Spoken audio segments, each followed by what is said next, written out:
امام زین العابدین علیہ السلام جب کربلا سے واپس مدینہ منورہ تشریف لائے تو آپ سیدھے روضہ رسول صلی اللہ علیہ وآلہ وسلم پر تشریف لے گئے اور جا کر اس قدر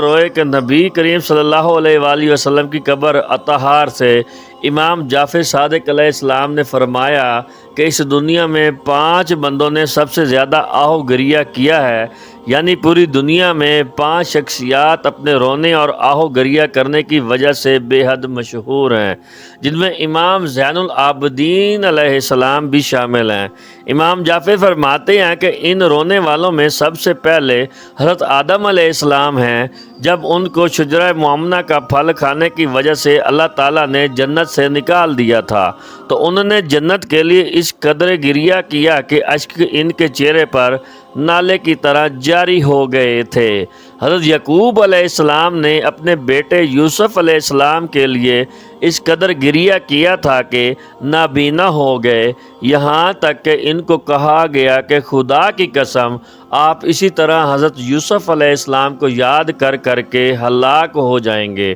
حضرت یوسف علیہ السلام نے بھی اپنے باپ سے دوری پر اتنا گریہ کیا کہ زندان والوں کو اذیت ہونے لگی کہ حتیٰ کہ انہوں نے حضرت یوسف علیہ السلام سے کہا کہ یا رات کو گریہ کرو اور دن کو آرام سے رہو، یا دن کو گریہ کرو اور رات کو آرام سے رہو۔ ناظرین کرام، اس پر حضرت یوسف علیہ السلام نے اس بات سے کرتے ہوئے گریہ کرنے کا خاص وقت متعین کر لیا۔ حضرت سیدنا فاطمہ الزہرا سلام اللہ علیہا نے رسول خدا صلی اللہ علیہ وآلہ وسلم کے لیے اتنا گریہ کیا تھا کہ مدینہ کے لوگوں کو اذیت ہونے لگی، اور انہوں نے کہا کہ آپ کے گریہ کرنے سے ہمیں اذیت ہوتی ہے۔ تاریخ بتاتی ہے کہ سید فاطمہ الزہرا اپنے بابا امام الانبیاء نبی کریم صلی اللہ علیہ وآلہ وسلم کی فراقت میں اس قدر آنسو بہاتی تھی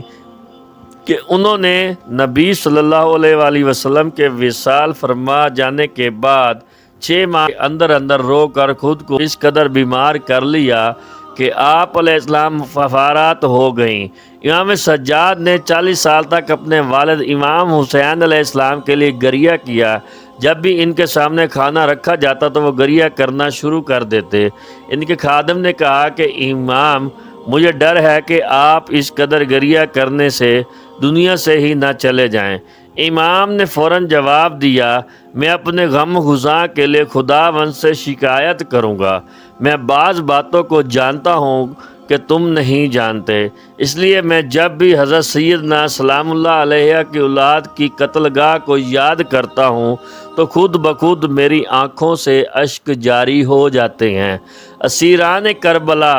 شام سے رہا ہونے کے بعد واپسی پر 40 کے دن کربلا پہنچے تھے اور چند دن کربلا میں قیام کرنے کے بعد مدینہ کی طرف روانہ ہو گئے۔ اسیرین کربلا جب ربیع الاول کی ابتدائی ایام میں مدینہ کے نزدیک پہنچے تو امام سجاد علیہ السلام نے حکم دیا کہ شہر کے باہر ہی خیمے نصب کیے جائیں۔ اس کے بعد آپ نے بشیر بن خدالم سے فرمایا، شہر کے اندر جاؤ اور میرے والد گرامی کو شہادت کی خبر دے آؤ۔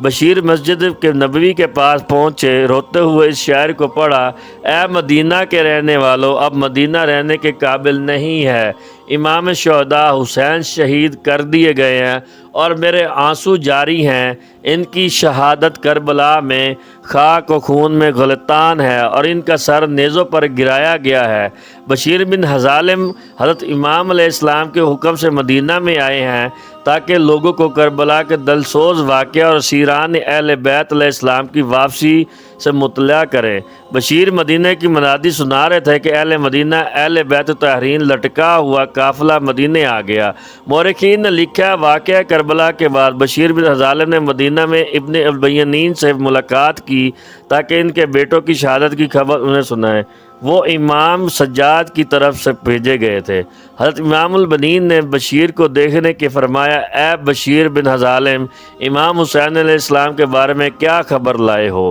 حضرت بشیر رضی اللہ عنہ نے کہا کہ خدا آپ کو صبر دے کہ آپ کے بیٹے عباس قتل کیے گئے ہیں۔ ام البنین نے فرمایا مجھے حسین علیہ السلام کی خبر بتاؤ۔ بشیر رضی اللہ عنہ نے ان کے باقی بیٹوں کی شہادت کی خبر کا اعلان کیا، لیکن ام البنین امام حسین کے بارے میں پوچھتی رہیں اور سبق شکانی سے بشیر کی طرف مخاطب ہو کر فرمایا، اے بشیر مجھے بتاؤ، میرے مولا حسین کی خبر بتاؤ، میرے بیٹی اور ان نیلے آسمان کے نیچے سے حسین پر قربان ہو۔ جب بشیر رضی اللہ عنہ نے امام حسین کی شہادت کی خبر دی تو حضرت ام البنین کی ایک آہا بھری آواز میں فرمایا، قد طلقت النیات من قلبی، اے بشیر تو نے میرے دل کی شاہ رگ کو پارا پارا کر دیا۔ اس کے بعد نالہ وزاری کی۔ محترم ساتھیوں، کربلا کا یہ دردناک اور خوردین منظر امام زین العابدین اپنی آنکھوں سے ملاقات فرما چکے تھے۔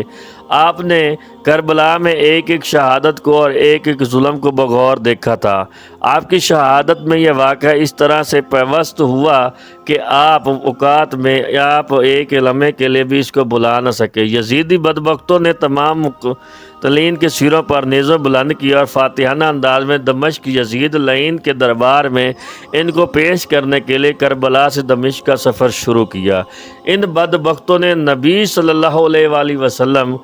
کی اولاد کے باقی بچ جانے والے نفوس قدیسہ، جن میں امام زین العابدین کے علاوہ ان کی پھوپھی جان سیدنا زینب بنت علی مرتضیٰ علیہ السلام اور دیگر خواتین اور بچے شامل تھے، ان کو قید کا روپ دے دیا اور ان کے ہاتھ پاؤں زنجیروں سے باندھ دیا اور ان کو بغیر سہاروں کے گھوڑے اور اونٹوں پر سوار کیا۔ عجیب منظر قدرت نے دکھلایا کہ نبی صلی اللہ علیہ وآلہ وسلم جس کا کلمہ یہ بدبخت پڑھتے تھے، اسی نبی کی اولاد کو نہ صرف ناحق شہید کر دیا بلکہ ان کے باقی بچ جانے والے نفوس القدسیہ، جن کے پاک عزت دار خواتین بھی ہیں، ان کے سروں کی چادروں کو پامال غنیمت کے طور پر چھین لیا، پھر ان کی آبرو بے عزت کرنے کی ناپاک کوشش کی اور ان کی قیدیوں کی شکل میں دمشق یزید کے پاس پیش کیا۔ یزید کے دربار میں بھی ان کی بے حرمتی کی گئی۔ ان نفوس قدیسیہ کو قیدی کے طور پر ان کے ساتھ سلوک وارہا رکھا گیا، لیکن قربان جائیے سیدہ بنت علیہ السلام اللہ امام زین العابدین کی، جنہوں نے یزید بدبخت کو دربار میں ایک ایسا خطبہ ارشاد فرمایا کہ یزید کے دربار میں موجود تمام لوگ اچھی طرح جان گئے کہ کربلا دراصل یزید بدبخت کی بچھائی ہوئی ایک چاک تھی، جس پر یزید نے بہت چلاکی اور مکاری کے ساتھ دمشق میں بیٹھ کر خود کو پیش پشت رکھ کر اپنے مورے استعمال کر کے ابن زیاد، عمر بن سعد اور شمر کے ذریعے خاندان اہل بیت بے دردی سے قتل کروا دیا۔ اور جب آپ تمام شہداء کو یزید کے پاس پیش کیا گیا تو یزید صاف مکر گیا اور کہنے لگا کہ میں نے تو ابی زیاد کو ظلم ایسا کرنے کا حکم نہیں دیا، بلکہ میں تو اس کو یہ حکم دیا تھا کہ قافلے کو اور خاص طور پر امام حسین کو میرے پاس زندہ سلامت لے آنا اور ان سے خود گفتگو کے ساتھ معاملات کو طے کر سکوں، لیکن ابن زیاد نے اقتدار اور انعام اکرام کی لالچ میں حسین کو قتل کروا دیا۔ بے شک ابن زیاد بہت جلد بازی کا مظاہرہ کیا ہے، لیکن جب ابن زین العابدین اور سیدہ زینب سلام اللہ علیہ نے یزید کو اس بڑے دربار میں بے نقاب کیا، اس کے کرتوت اور سیاہ کارنامے کھول کھول کر حقیقت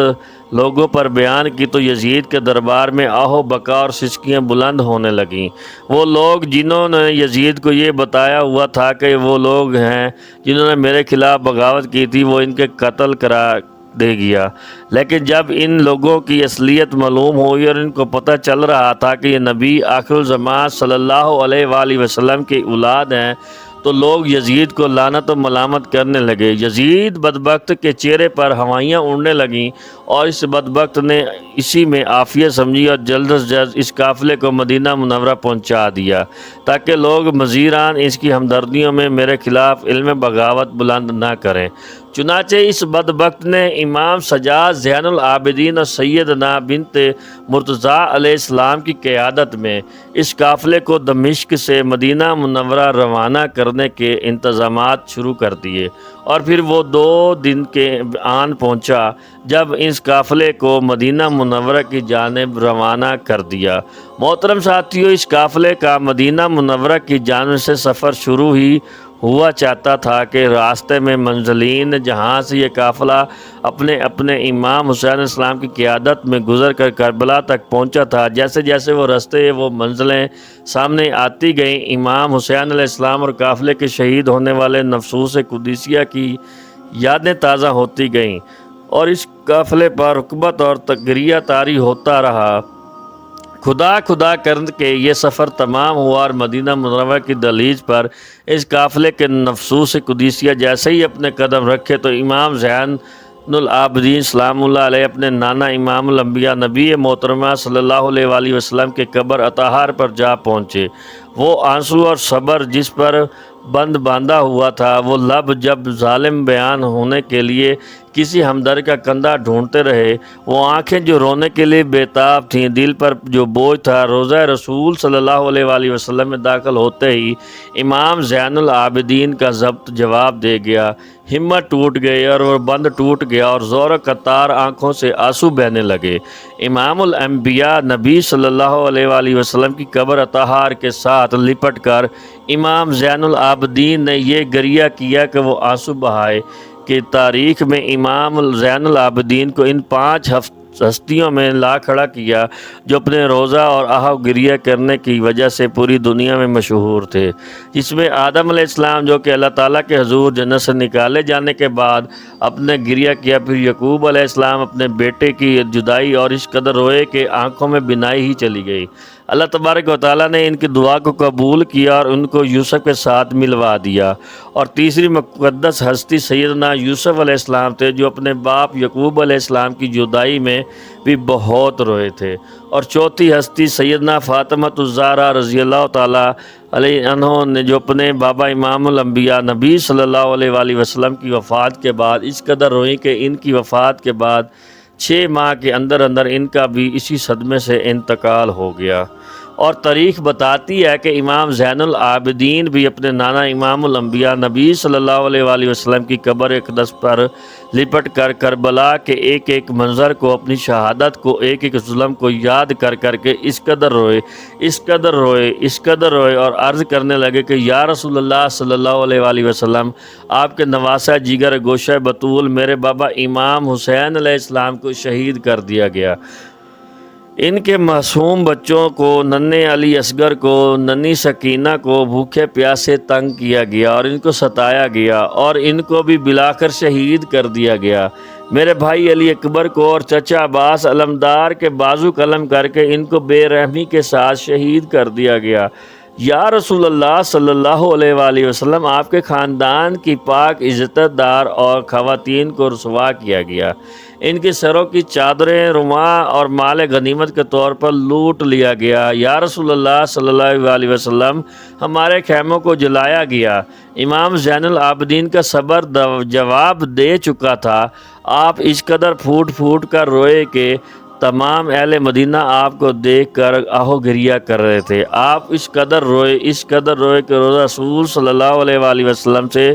آپ صلی اللہ علیہ وآلہ وسلم کی قبر اطہار سے آواز آئی کہ اے میرے لخت جگر، اے میرے بیٹے، تو مجھے کربلا کے حال کیا بتاتا ہے؟ میں تو خود وہاں موجود تھا، میں تو خود وہاں ایک ایک ہونے ظالم زیادتی اور ظلم کو دیکھ رہا تھا۔ محترم بھائیو، نبی صلی اللہ علیہ وآلہ وسلم کی ازواج مطہرات میں سیدہ امام ہانی جو کہ اس وقت تک حیات تھیں، آپ فرماتی ہیں کہ میں نے یوم عاشوراء خواب میں نبی صلی اللہ علیہ وآلہ وسلم کو دیکھا تو آپ صلی اللہ علیہ وآلہ وسلم ایک گھوڑے پر سوار ہیں اور آپ کی پیشانی خاک آلودہ ہے، آپ صلی اللہ علیہ وسلم کے بال مبارک مٹی سے آلودہ ہیں۔ میں نے پوچھا میرے ماں باپ قربان نبی صلی اللہ علیہ وسلم یہ کیا حالت ہے؟ تو آپ صلی اللہ علیہ وآلہ وسلم نے فرمایا میں ابھی کربلا کے ریگستان سے آ رہا ہوں جہاں میرے ننھے معصوم بچوں کو ذبح کر دیا گیا ہے اور میرے حسین علیہ السلام کو بے دردی کے ساتھ شہید کر دیا۔ اللہ اکبر۔ اور بعض روایاتوں میں آتا ہے کہ نبی صلی اللہ علیہ وآلہ وسلم نے سیدہ ام ہانی کو ایک بوتل عطا فرمائی جس میں کچھ مٹی تھی۔ آپ نے فرمایا کہ یہ کربلا کے میدان کی مٹی ہے یہ اپنے پاس رکھو، اور جس دن دیکھو کہ یہ مٹی خون بن گئی ہے تو سمجھ جانا کہ میرے حسین کو کربلا کے میدان میں ذبح کر دیا گیا ہے۔ سیدہ ہانی فرماتی ہیں کہ میں نے اٹھ کر وہ بوتل کا مشاہدہ کیا تو واقعی خون بن چکی تھی۔ اللہ اکبر۔ محترم ناظرین، اگر آپ کو آج کی ہماری یہ ویڈیو پسند آئی ہو تو اس ویڈیو کو شیئر کریں، اور واقعہ کربلا کی یاد میں ہمارے چینل کو ضرور سبسکرائب کریں تاکہ آپ کے لیے اچھی ویڈیو پیش کریں۔ اللہ آپ سب کا حامی و ناصر ہو۔